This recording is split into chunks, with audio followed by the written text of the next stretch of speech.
In closing, I'm calling out Secretary Blinken, Secretary Austin, General Milley, General McKenzie, Lieutenant Colonel Whitehead, who could not give the order to the snipers to take out the bomber before he detonated his vest, and ultimately the president.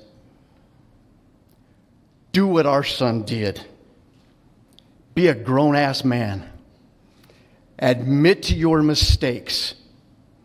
Learn from them so that this doesn't happen ever again. You all need to resign immediately. Our sons and daughters have more integrity in their little toes than every one of them combined.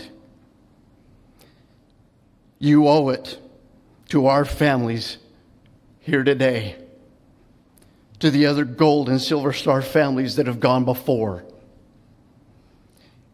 and most of all to the veterans who have given so much for this country so that we have the freedoms that we enjoy today. Thank you. Thank you.